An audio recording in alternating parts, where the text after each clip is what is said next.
Most people would lock their doors if 20 bikers showed up in the middle of a blizzard. But Jason didn't flinch. He pushed his diner door open wider and said, "Warm up inside, friend." The cold wind roared in behind them, and that's when Jason noticed it. A detail on their jackets. A symbol he prayed he'd never see again. And by the time the snow finally stopped, the truth would leave everyone inside that tiny diner stunned. Before we continue, I just want to take a moment to thank you for watching and supporting these stories. It truly means the world. And if you enjoy these Jasonstatham narratives and want more episodes like this, make sure you hit that subscribe button and turn on notifications so you never miss the next one. All right, let's get back to it. The wind howled across the empty highway like something alive, a long, icy scream that cut through metal, glass, and bone. Snow blew sideways in thick sheets, erasing the world inch by inch, swallowing distance, swallowing sound, swallowing hope. It was the kind of storm that made even truck drivers pull over, the kind that made emergency lines ring nonstop, the kind that emptied whole towns and turned roads into white voids. But inside the tiny roadside diner on mile marker 7, there was warmth. Not luxury, not modern comfort, but warmth. A clattering heater in the corner, a yellow glow spilling from ceiling lights older than most of the customers, the smell of strong coffee and sizzling bacon, and behind the counter with sleeves rolled up and steam brushing his face, stood Jason, single father, tired owner, and a man who had learned how to survive when life stopped giving him easy breaks. He wiped a glass clean, set it aside, and exhaled slowly, the kind of exhale that only came from a man carrying more than he ever said out loud. The diner had been his wife's dream. Now it was all he had left. 2 years since the accident. 2 years raising his daughter alone.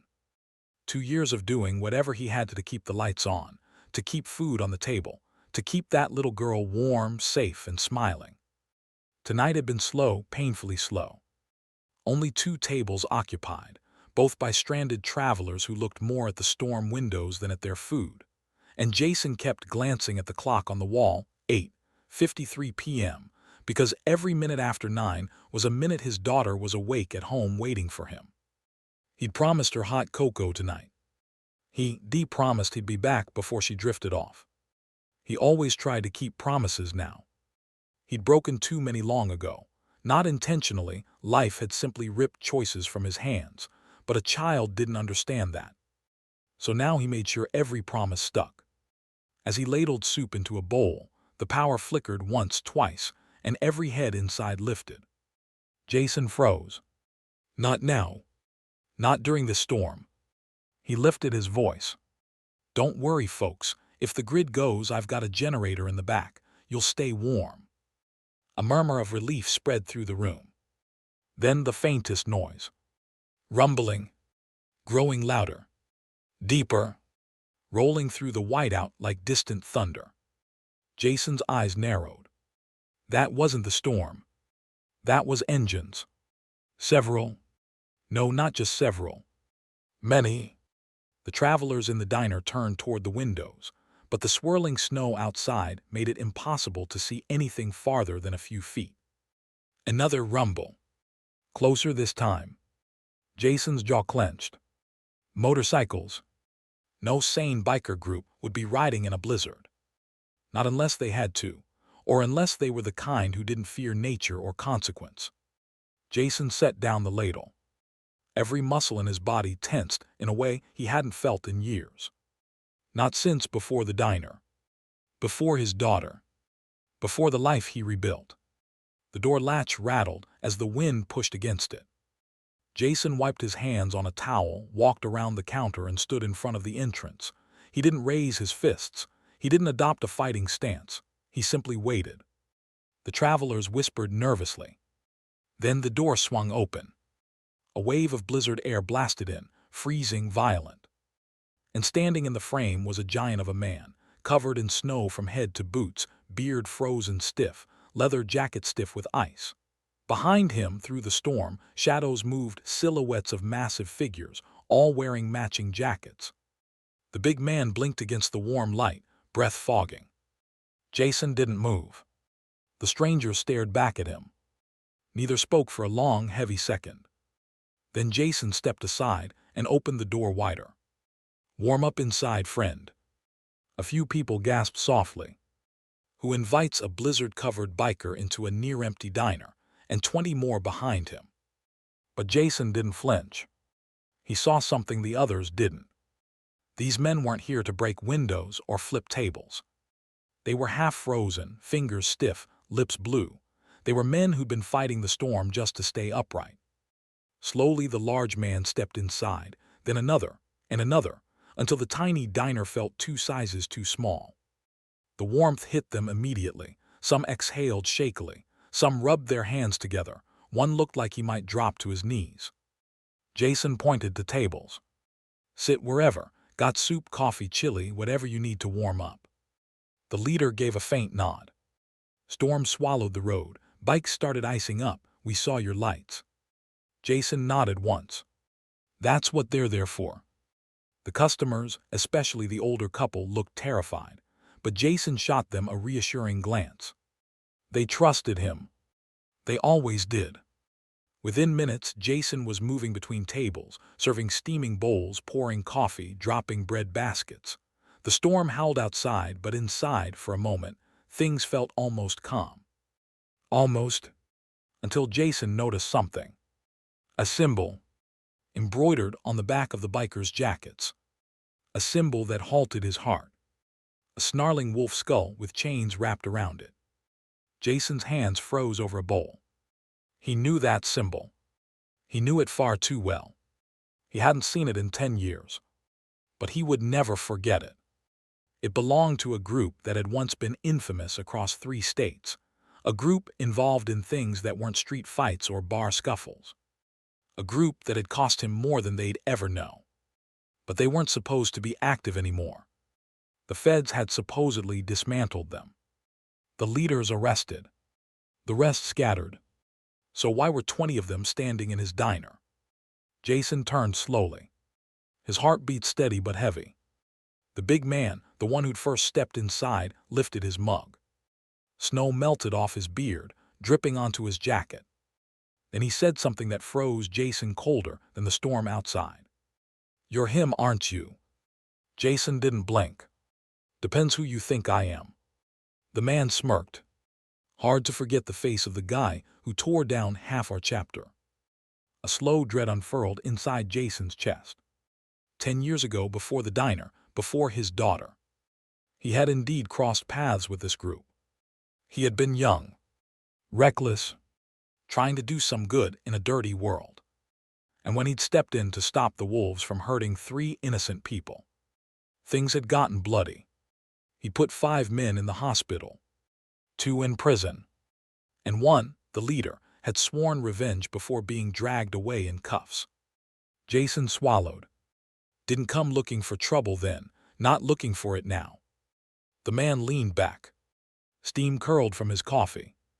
"Funny thing," he said, "trouble's looking for you." Jason didn't move a muscle.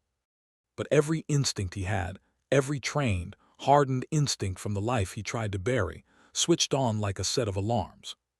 He scanned the room. The customers were watching. Fear rising. The bikers were spreading out, taking up space, blocking exits. Jason knew this formation. He'd seen it before. This wasn't a casual warm-up. This wasn't a coincidence. They were here for him. But why now? Why during a storm? Why with 20 men instead of 1? His mind worked rapidly, calculating distances, reactions, potential outcomes. Then he glanced at the wall clock. 9:07 p.m. He was late.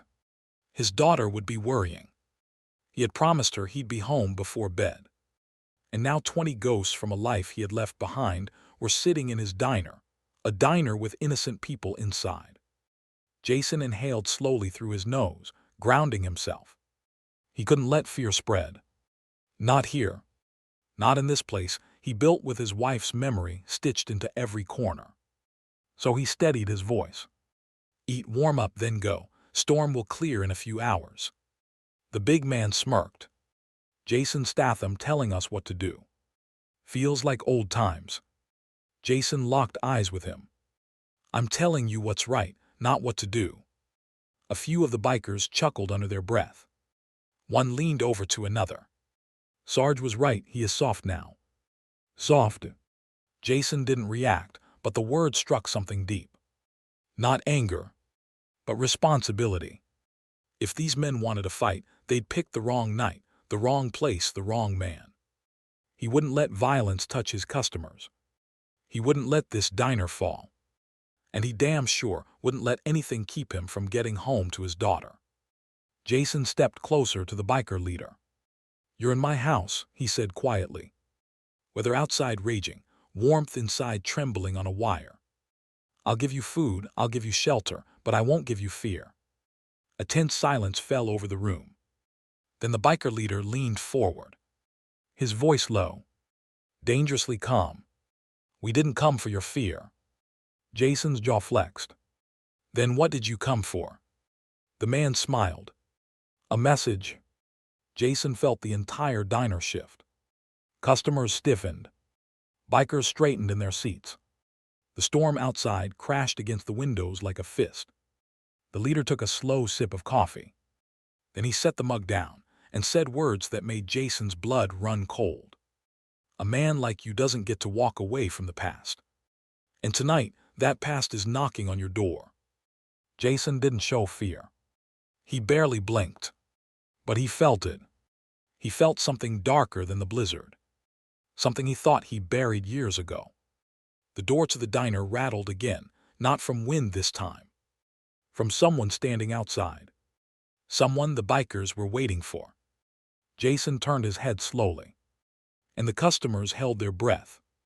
The man on the other side of the door lifted his hand. And knocked. 3 slow, heavy knocks. Jason's heart pounded once. Because he recognized that pattern. That rhythm. That signature. The door creaked open. And the storm sucked in a swirl of white. A figure stepped inside. And Jason's passed. Walked into the light. The diner fell silent. Even the storm seemed to pause, as if the whole world held its breath at the sight of the man stepping out of the blizzard. He was tall. Broad shoulders. Heavy boots leaving wet prints on the floor. Snow clung to his coat in thick layers, melting slowly in the diner's warm glow. But what made Jason's heart beat slow, what made the customers pull back in fear, wasn't the man's size. It was the eyes. Cold, sharp, deliberate. Eyes that had memorized every scar they'd ever caused. Jason knew those eyes. He had seen them years ago, filled with fire and hate, as their owner was dragged away in handcuffs, screaming promises of revenge. Sarge. Jason spoke the name quietly, but every biker in the diner straightened when they heard it. Sarge. The former chapter leader. The man Jason had put behind bars. Everyone believed he'd never get out. But there he was. Free. Breathing. Standing in Jason's doorway like a ghost, refusing to stay dead. Sarge's lips curved into something that wasn't quite a smile. Been a long time, he said, his voice a gravel scrape. Jason didn't move. Not long enough. Sarge stepped fully inside. The door swung shut behind him, muffling the storm. The travelers huddled closer together, afraid to even blink. The bikers all watched Jason, waiting for the next moment, the next order, the next spark. And Jason, he simply stood there. Hands loose at his sides. Eyes steady. Mind calculating every path and shadow in the room. Sarge looked around the diner with slow, intrusive interest, the way a wolf circles a cabin, knowing the family inside is unarmed. Nice little place you've got here, he said. Cozy, peaceful. Jason's jaw tightened. It's a diner, not a battleground. Sarge smirked. That's the funny thing about battlegrounds. You never know when one's under your feet until it's too late. Jason didn't rise to the bait. But Sarge wasn't done. He pointed at the wall where a framed drawing hung, crayon lines, messy but full of heart. Jason's daughter had drawn it last Christmas. A small gasp escaped Jason before he could stop it. Sarge's eyes glinted. Cute artwork, your kid. Jason didn't speak. Didn't breathe. Sarge chuckled. Didn't peg you for the family type. One of the bikers, a younger man with nervous eyes, leaned in towards Sarge. Boss, maybe we don't. Sarge cut him off with a glare sharp enough to slice steel. Quiet. Jason glanced at the kid, barely 20, shaking slightly. He wasn't a bad one. Not yet. Maybe dragged into something he didn't fully understand. Jason looked back at Sarge. What do you want? He already knew the answer, but he needed to hear it from the man who had carved hate into his bones. Sarge walked closer. You ruined my life, he said calmly. Tore my family apart, took my chapter from me, took my freedom. Jason shook his head once. You did that to yourself. Sarge's voice dipped lower. You took my title, Jason. That was it. This wasn't about revenge. Not really. It was about power. Pride. The ego of a man who couldn't accept losing to someone stronger, someone who had stood up to him when no one else dared. Jason took a quiet breath. You want to fight, then step outside, leave everyone else out of it. Sarge's smile widened. Oh, see, that's where you and I differ. He leaned in close enough for Jason to smell the cold on his breath. I don't want to fight. Jason's eyes sharpened. I want a reminder. Sarge signaled with 2 fingers. Immediately, 3 bikers moved. Jason reacted instantly, stepping in front of the older couple, shielding them. But the men didn't come for the customers. They walked behind the counter, toward Jason's apron, his things, the small shelf where he kept the letters and receipts that made up his fragile life. Hey, someone shouted, a young woman from the corner booth. Jason held out a hand, stopping her. Sarge grinned. You took my chapter, fine. I'll take something from you, a little piece, a little lesson. He gestured again. The bikers shoved aside dishes, knocked over cups, tore down a shelf. One grabbed Jason's coat from the hook and flung it to the floor. Another kicked over a crate of supplies. None of it was particularly violent. None of it drew blood. But it was targeted. Purposeful. A direct spit in Jason's face. And more importantly, a message. We can destroy what you build. A crack appeared in Jason's expression. Not anger, not rage, but something deeper. Pain. Because this diner, this tiny place with cheap chairs and flickering lights, it wasn't just a business. It was his wife's legacy, his daughter's safety, the life he'd clawed back from the edge. Sarge watched the tension rise in Jason's shoulders. Hurts, doesn't it? He murmured. To see something you worked for crumble. Jason didn't answer. He didn't need to. The pain in his eyes spoke for him. Sarge leaned in closer.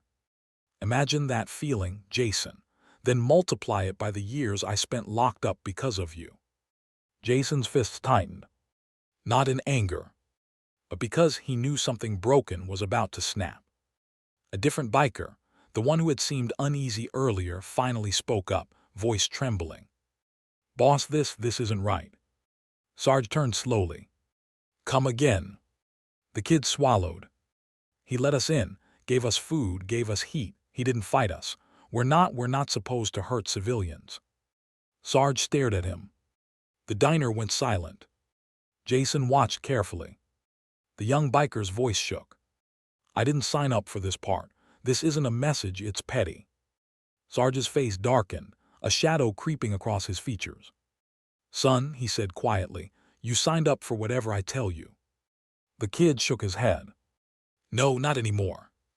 And that was the first crack in the wolves' unity. Sarge moved so fast only Jason's trained eye caught it. A fist slammed into the young biker's face, sending him crashing into a table. Customers screamed. Coffee spilled. The kid groaned, clutching his cheek. Sarge raised his fist again. Jason moved. Not with hesitation. Not with fear. He moved like a man who had trained years to never let a bully touch the innocent. He caught Sarge's wrist mid-swing. The diner went dead quiet. Jason's voice was a low, rumbling thunder. That's enough. Sarge stared at him, eyes narrowing in disbelief. You really think you can stop this? He hissed. Jason didn't blink. You're not touching him. Or anyone else. Sarge yanked his hand, trying to break Jason's grip, but Jason didn't loosen. Not an inch.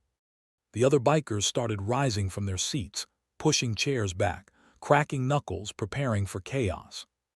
The older couple in the back ducked down. The young woman covered her mouth. The traveler by the window whispered, "Oh my God." Sarge's lip curled. "You're outnumbered, Statham." Jason's eyes didn't move from him. "I'm aware." Sarge leaned closer. "You can't protect them all." Jason finally let go, pushing Sarge's hand downward with controlled force. "You're right," he said quietly. "I can't protect everyone in the world." He stepped forward. Closer. The storm rattling the windows behind him.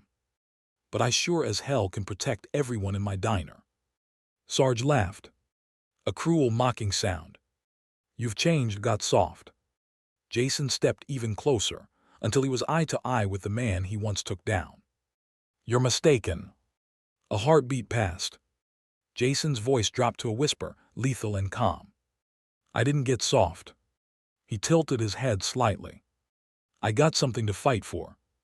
Sarge's smile faltered. Because in that moment, in that look, he saw it. Jason wasn't the man he used to be. He was stronger, anchored, dangerous in a way Sarge hadn't expected. The storm outside roared violently, shaking the door. Sarge looked around the diner, at the customers trembling, at the young biker nursing his bruised cheek, at his own men watching with uncertainty creeping into their eyes. And for the first time, Sarge hesitated. Jason saw it. He stepped back, not retreating, but reclaiming the space that belonged to him. "Here's what's going to happen," Jason said. "You're all going to finish your food, then you're going to head out when the storm calms. No damage, no threats, no more of this." One of the bikers scoffed. "And if we do?" Jason turned his gaze toward him. The biker shut up immediately. But Sarge wasn't ready to let go. He stepped forward again, eyes burning. "You think you've won. You think you get to dictate terms to me." Jason didn't raise his voice. "I'm not dictating." He nodded toward the young biker. "I'm giving you a way out before you lose more of your men." A flicker. A tiny crack in Sarge's facade. Jason kept going. "You want revenge, fine." He gestured toward himself. "I'm right here, alone, take it outside, leave them out of it." The diner held every breath. Sarge looked at Jason. Then at his men. Then at the kid still dazed on the floor. And for the first time since walking in, something uncertain flickered in his eyes. Storm wind shrieked through the cracks in the windows.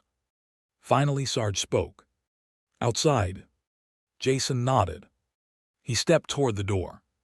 But as he passed the young biker, he paused and lowered his voice. "You don't have to follow him," he murmured. The kid swallowed, torn, trembling. Jason pushed open the diner door. Snow blasted inside, stinging faces. Jason stepped out into the blizzard. And Sarge followed. One by one, the wolves rose and walked toward the storm. And everyone inside the diner watched, praying Jasonstatham would walk back in.